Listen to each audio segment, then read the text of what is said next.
This is my video project. The first topic I'm going to talk about out of the 5 ideas that we've learned in class that is about like protecting your ideas and stuff like that. So the first thing was about intellectual property. So intellectual property is just like an idea or like the beginnings of an idea or product that can be turned into an actual product or some sort of like invention or new way of doing things. But there's more like a blueprint for the product or the idea, not like the actual product itself. So like beginning workings of an idea.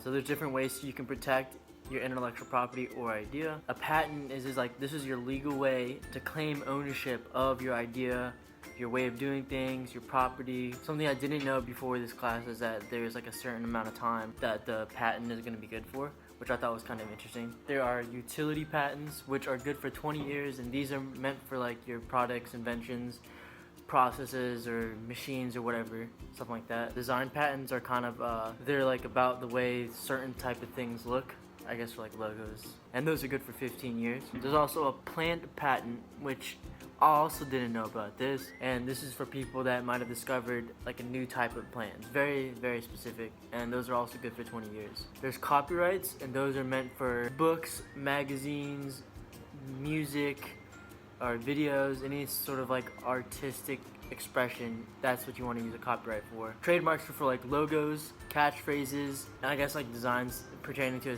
particular company. So an example, I guess, of this is like, I thought of Subway, eat fresh. That's like their catchphrase. Or like Apple is think different. And those are like trademarkable things. It's something that belongs to the company and no one else can like use to make money off of. So a trade secret's the last one, and that's like special machine or device that helps make the certain product or idea. I kind of think of like a trade secret, I kind of think of like a special ingredient or something like that. But basically what I learned from this first section, you need to protect your ideas, especially if you want to try to make something out of it, or if you want it to be an actual invention, someone could easily and legally steal it if you did not put a copyright, trademark, trade secret, or anything like that. Yeah.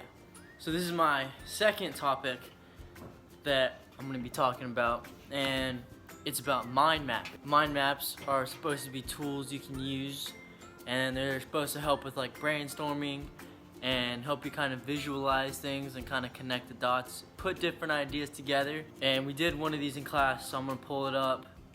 I'll put it maybe like here. I'm gonna try to put it right here. Mine was about water safety, as you guys can see. Basically, the different categories like jet skis, boats, riders, and then fishers. They're different categories of people that are gonna be on the water. And each of the triangles are different ways to keep themselves safe and like everybody else on the lake safe. So first, we're gonna start with boats.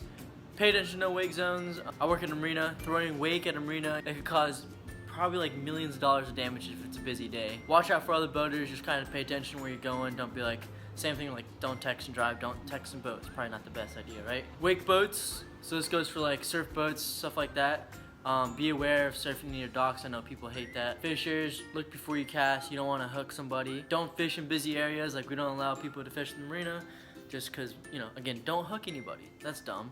Alright, next one, be respectful of people's docks.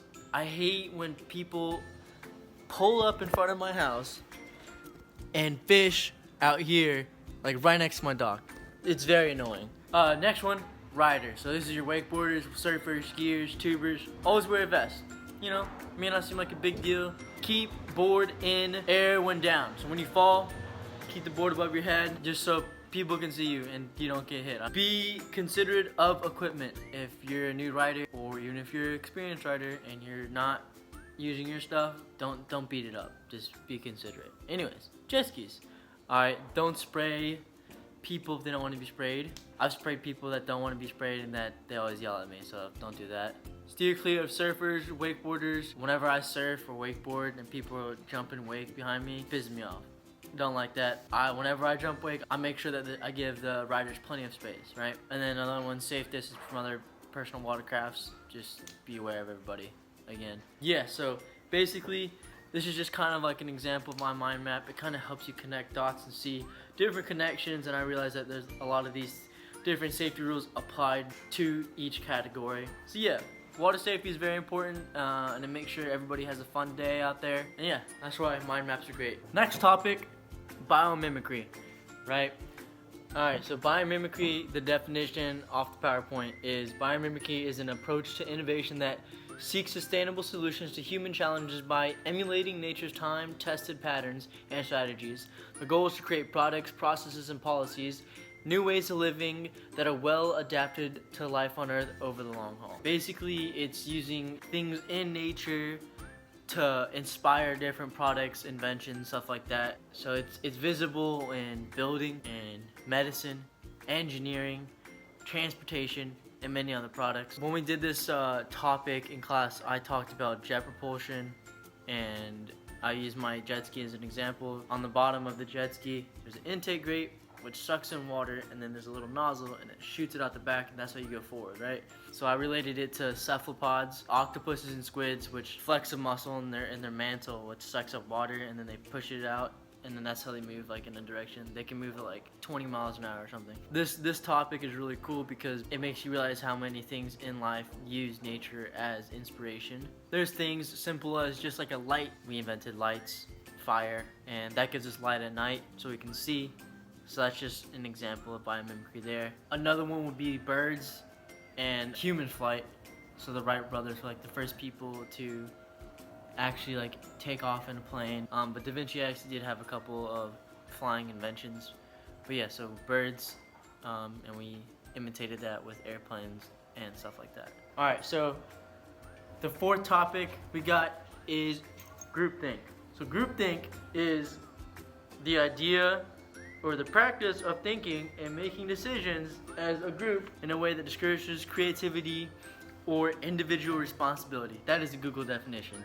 So members will want to reach a unanimous decision called unanimity. The group members may not want to interject or offer their opinions because they want to reach that one good decision, group decision, and sometimes they might not want to object and contradict the leader. So there are pros and cons to this. For the most part, groupthink isn't great for generating new ideas. Most of the time you'll just reach one idea and then no one else kind of spur from that. They'll just keep working on that same idea.